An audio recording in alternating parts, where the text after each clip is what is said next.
We're here today with Mark Zonder. He is the drummer for the band Warlord. They've got a new album out here. It's called The Lost Archangel. Mark, how you doing, man?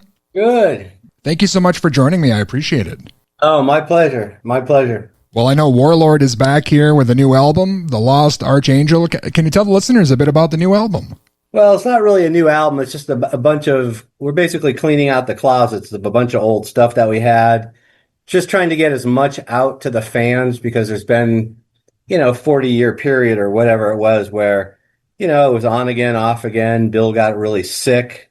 So what we decided to do is a lot of the stuff that we had kind of sitting around that we didn't put out on, technical albums, we are putting together and, some of the older stuff, some of the newer stuff that Bill and I were working on and, just getting it out to the fans. Bill's big thing was he wanted us to keep everything going. He wanted us to keep pushing. He wanted us to keep putting out, music, because he said that if you guys don't, the whole thing's just going to die. So the idea is just to put out everything. And I think at this point in the game, we've kind of put out everything that, we had in the closet per se. Sure. So I think that's about it with the closet. I'm not sure I've heard of bands doing this before, but you were giving away free songs at your festival stops last year, and I know a lot of those made it to this album. And metal fans, they love to have physical copies of things, so now they can get them on this new album. Yeah, actually, that was Giles' idea too. When we would go out and play, we were playing like 3 different territories, as it was. So I think it was just kind of a promotional idea. I thought that was very cool, and we just used it as we went to different territory, just try to like get a little excitement going. Well, I know you've got a lot of live songs on this laytest album as well. Can you talk a bit about that, and I guess how you guys decided to add what you did here? Basically, what it was is when we played, 2013-14, there was a lot, and we recorded. There was a whole lot more material than what fits on basic, an album or a DVD or, that kind of thing. So what we did is we decided we kept some of the songs off just because we thought the whole thing was getting a little long and drawn out.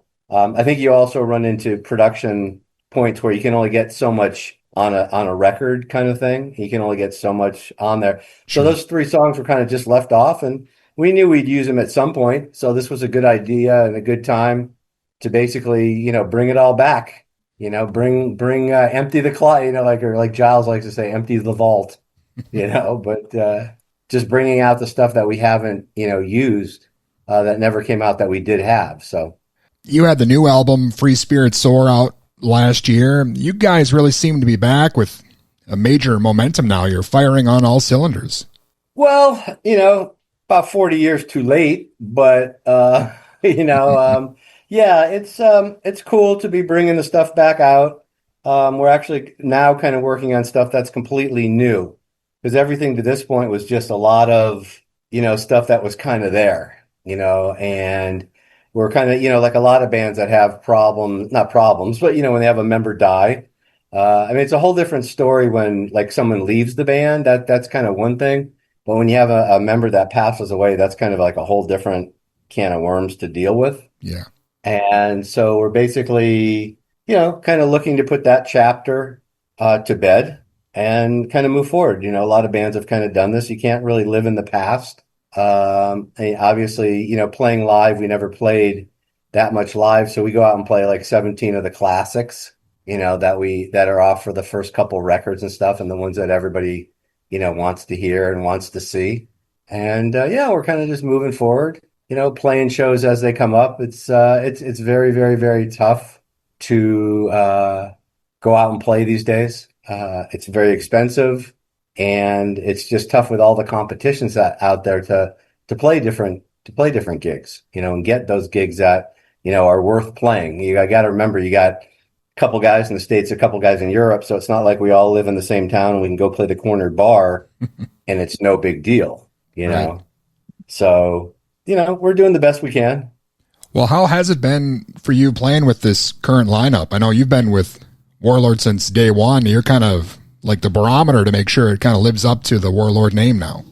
Yeah, the guys came in and hit it note for note. The big thing in the beginning is when we started back up, I said, we're not doing improv. Okay. Look at this as the most intense cover band you've ever played in. So just learn it note for note. And they did. Diego and Eric have it down note for note. Philip, the bass player, was always given free rein. Philip was the only guy in Warlord history. Okay. You know, you have to remember going back to day one, Bill would tell the vocalist exactly what to say, like what to sing, note for note, phrase for phrase. Bill just looked at it like another instrument. That's all. So everything was note for note. Every time there was any kind of keyboard parts, you know, Bill would tell whoever was playing the keyboards at the time exactly note for note what to play. And I'll never forget doing the Holy Empire. And Philip records the first song and I send it to Bill. And Bill goes, "Hey man, tell the guy to play whatever he wants. It's fantastic." Just, you know, Bill trusted him. Let's just put it that way. Bill trusted him to do whatever needed to be done, and he knew the caliber that he was. So it was kind of interesting. But you know, the other guys nailed it. Jimmy Waldo nailed it. You know, they all got the idea of exactly what we're trying to do. We weren't trying to, you know, change it or anything like that. It was to keep it from, you know, in its true form, because you don't want to go out and play those songs and all of a sudden, you know, people are going, "What the hell is this?" You know, what's this? You know, this doesn't sound like it. You know, all of a sudden in the middle of Lucifer's Hammer, you know, there's not supposed to be a blues jam, Right. you know, that kind of thing. So they understood, they knew what was going on. They got it. Well, and it's been 45 years for Warlord. I mean, that's pretty cool for you to look back and see where metal is now and kind of the ascent of the genre over the last 45 years. You're still in the thick of it all these years later. That's awesome that things have worked out the way they have. Yeah, you know, it's too bad, you know, it wasn't happening back then. I mean, the band was, you know, prime back then and would have had a much bigger impact. You know, I mean, the band had an impact obviously musically on the direction of the genre and, you know, just the style. You know, a lot of bands have credited Warlord with a lot of things over the years. And yeah, you know, it's I wish it could have been bigger, you know, it could have, should have, would have been kind of thing, but I guess it just wasn't meant to be, and that's the way it is, you know. Well, Mark, can you talk a little bit about that? I mean, those early days with Warlord and the metal scene in California, Metal Blade Records. I mean, did you envision that it would end up turning into what it did here now? Yeah, I planned on doing this. I mean, it wasn't like I had plan B or like, hey, if this doesn't work out. I mean, I've always been passionate about this, whether it was this, Fate's Warning, A through Z, Slavier, or you know, the 940 other projects that I've recorded with.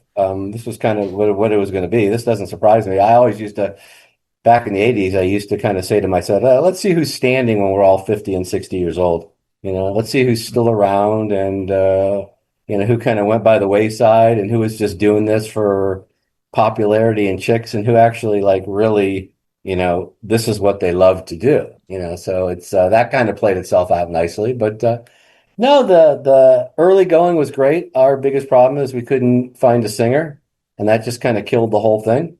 After like the video and stuff that we did with Cannons of Destruction, Bill got very frustrated.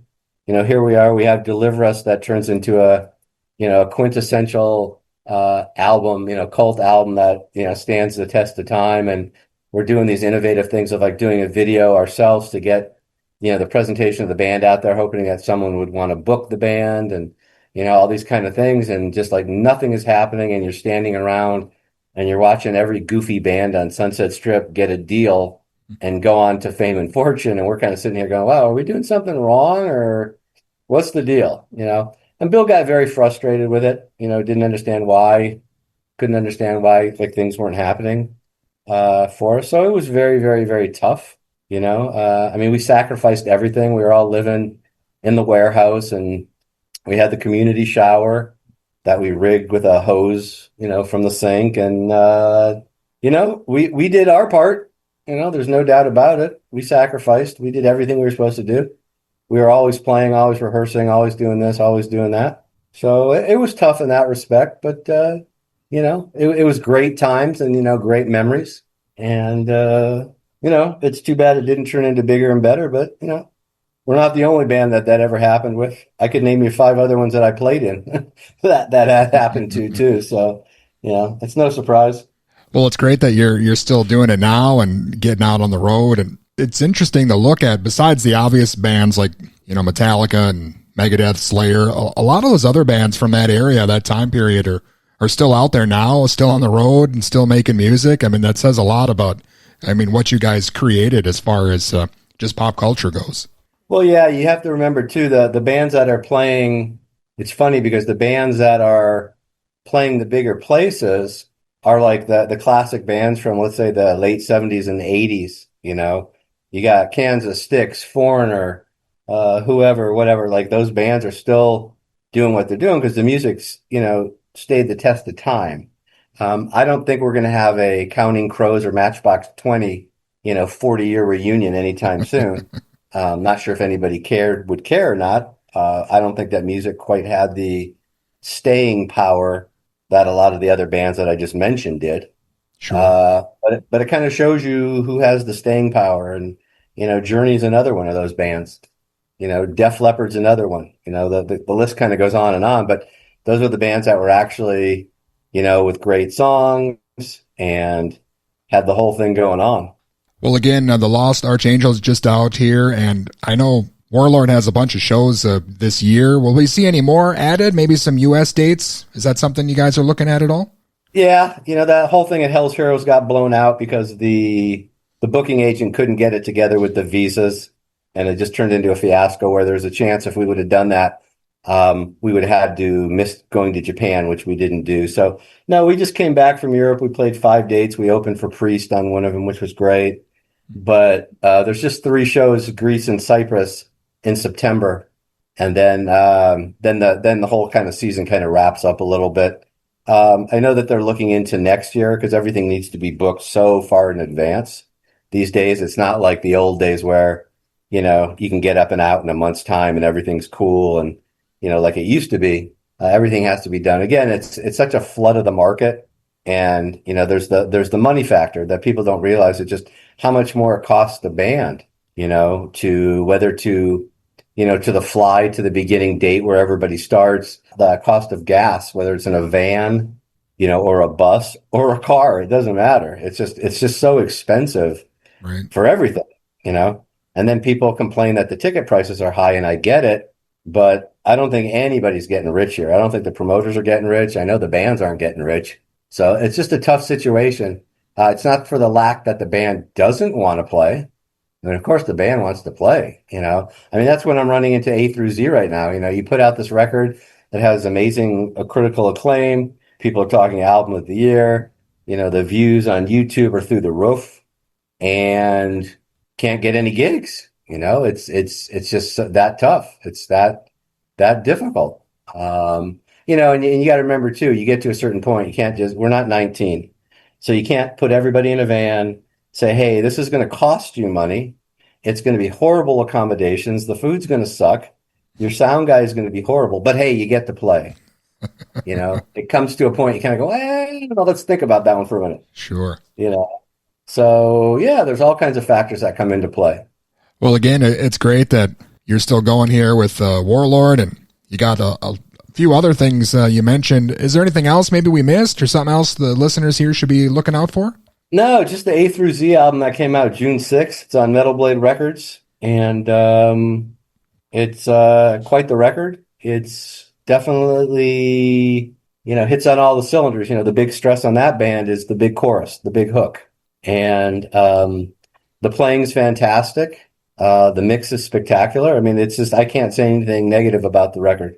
It's just really all the work that went into it, the artwork that Hugh Syme did as well, and just all of that went into it is really something.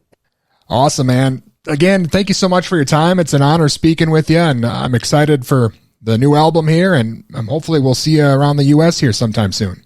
Absolutely. We're definitely planning on it. Thank you, man. I really appreciate your time. And again, that was Mark Zonder from Warlord, and their latest album, The Lost Archangel, is out now.